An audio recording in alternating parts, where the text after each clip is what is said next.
Welcome to the 2014 Buffalo Funds NAIA Division I Men's Basketball National Championship live bracket show brought to you by Play NAIA, the NAIA's Eligibility Center.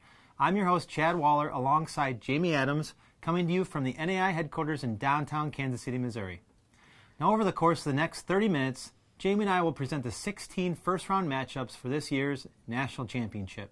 These first-round games will be played out March 19th and 20th at historic Municipal Auditorium in downtown Kansas City, Missouri, with the first-round winners moving on to the second-round action on March 21st. The event runs through March 25th, when the 77th Annual National Champion will be crowned live on ESPN3.com starting at 7:05 p.m. Central Time. Now, that's setting the table for the National Championship. Jamie, how does the qualification of the championship work? Well, Chad, there are several different ways that teams can qualify for this year's National Championship.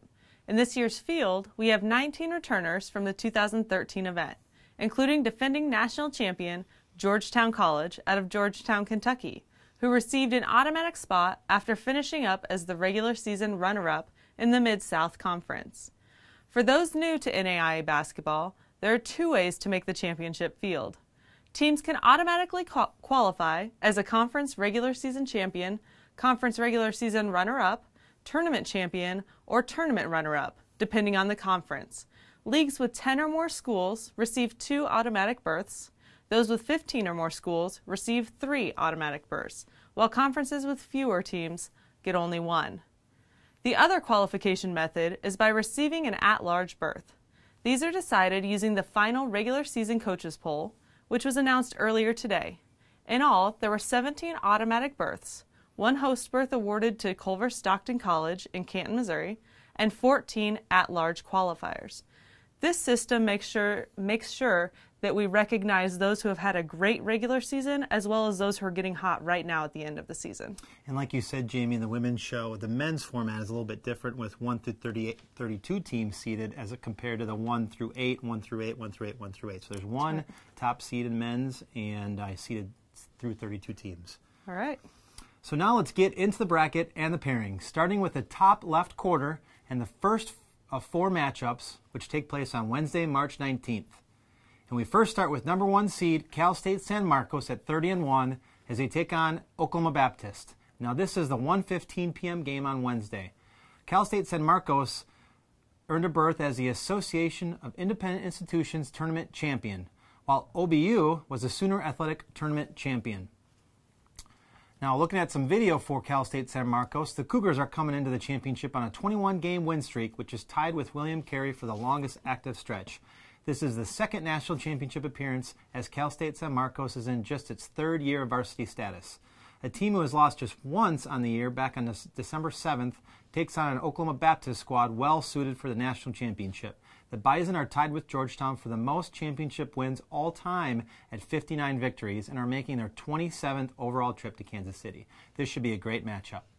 Now, turning on to the second game of the quarter, we have number 16 seed Culver Stockton taking on Arizona Christian. And this game tips at 3 p.m. on Wednesday. Now, Culver Stockton is the host berth out of the Heart of America Athletic Conference, and Arizona Christian is the at-large number 2 team. Now, this is kind of an interesting situation in this tournament. There isn't a host berth that goes to a specific school, but the Heart of America Athletic Conference actually has a berth that they give to one of their schools, and they figure out how they want to award that each year. That's a great point, and there's 3 Heart of America Athletic schools that got into the D1 tournament this year. Now, moving to the third game in this quarter, number 9 Rocky Mountain will take on Cumberlands out of Kentucky. And this game starts at 10:45 a.m. on Wednesday. Now, Rocky Mountain is a Frontier Tournament champion, while the Cumberlands is the at-large number 8 team. Now, finally in this quarter, let's look at the 4th game as St. Thomas out of Texas takes on number 8 seed Emmanuel out of Georgia. Now, this game is the first game of the national championship, and it starts at 9 a.m. on Wednesday. Now, St. Thomas comes in as the at-large number 9 team, while Emmanuel was the Southern States Athletic regular season champion out of the East Division. So again, let's take a look at the upper left quarter of the bracket as we have number 1 seed overall, Cal State San Marcos taking on Oklahoma Baptist. Secondly, number 6 Culver Stockton takes on Arizona Christian. Number 9 Rocky Mountain takes on Cumberlands, Kentucky. And number 8 Emmanuel faces St. Thomas out of Texas. Now, moving on to the bottom left quadrant and the next 4 matchups, which will take place on Thursday, March 20th. Number 5, Sagu versus St. Catherine out of Kentucky. This is a Thursday, 4:30 p.m. game. Sagu was the Sooner Athletic regular season champion, while St. Catherine's is the at-large number 12. The Lions of Sagu head into the 2014 championship with a 26-5 record. None of their opponents will take them lightly, as they came on the scene last year as the number 6 seed and advanced to the title game in just their second ever postseason appearance. The Lions take on St. Catherine, a team looking to gain some experience at the national tournament. The Patriots are looking for their first playoff win in their second ever tournament. Our next game will be Hope International versus number 12, Xavier. This is a Thursday, 9:45 p.m. game. It's going to be late, but these two teams are going to have to bring their A game. Hope International is the at-large number 6, while Xavier is the at-large number 1. Next we have number 13, LSU Shreveport taking on Mid-America Nazarene. This game will take place Thursday at 6:15 p.m. LSU Shreveport is the Red River Athletic regular season champion. Mid-America is the Heart of America Athletic Tournament champion.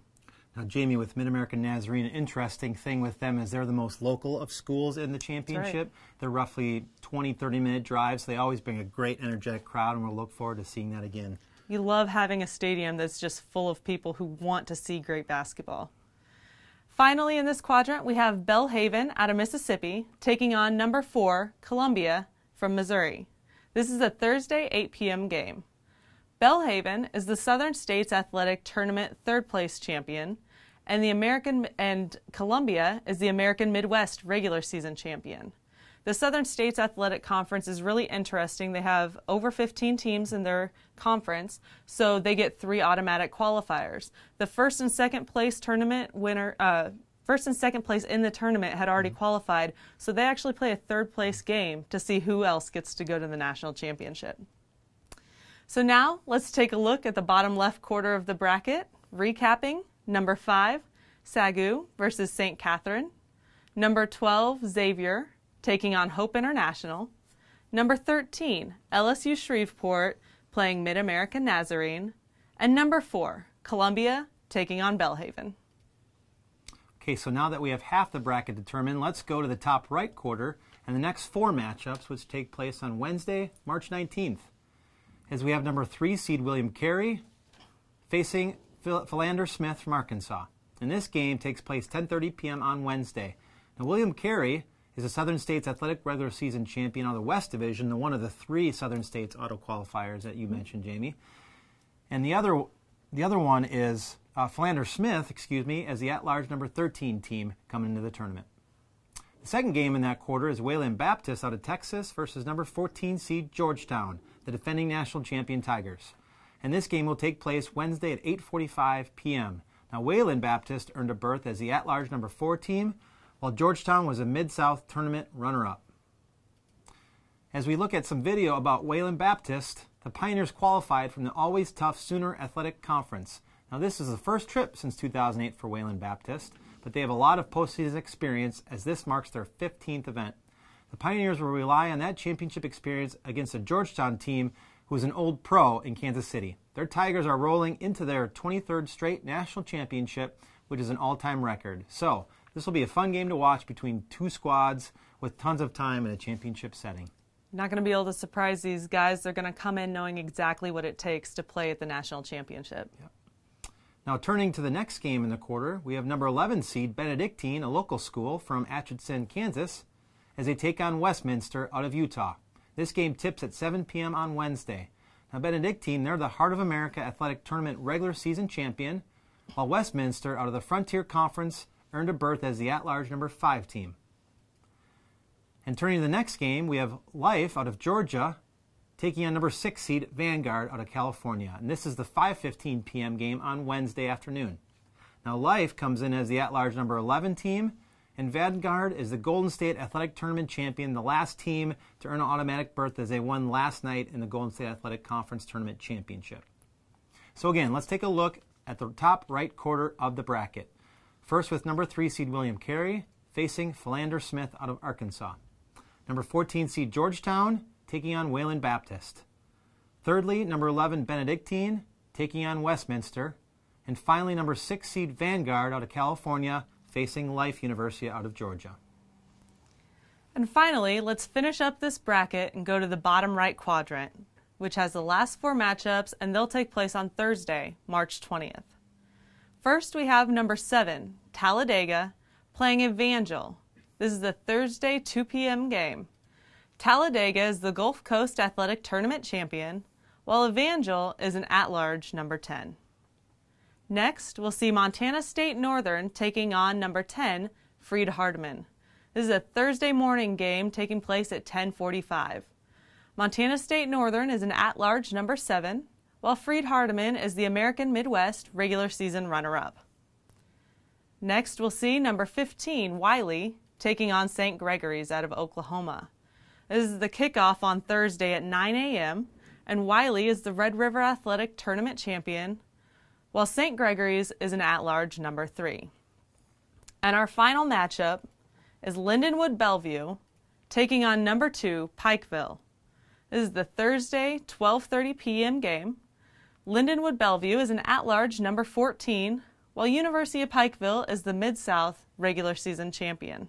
You know, Jamie, Lindenwood Bellevue, great story. This is their first year of varsity existence in the NAIA, making the championship in their first year. So a great fresh team coming in the tournament. We'll look forward to seeing what they can do. You know they're going to come in completely excited, and you might watch out for them to make a splash there on the first day.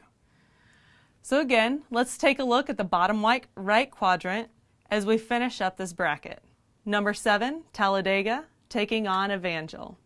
Number 10, Freed Hardeman versus Montana State Northern. Number 15, Wiley, taking on St. Gregory's. And number 2, Pikeville, playing against Lindenwood Bellevue. To recap the entire bracket, we have 3 of the 4 teams from the 2013 Fab Four returning: Georgetown, Sagu, and LSU Shreveport. There's a lot of experience coming back to town with those 3, in addition to Oklahoma Baptist, who has 27 appearances, Cumberland's with 22 appearances, and Columbia with 18 appearances. On the flip side, we have 10 programs who are appearing in just their second national championship.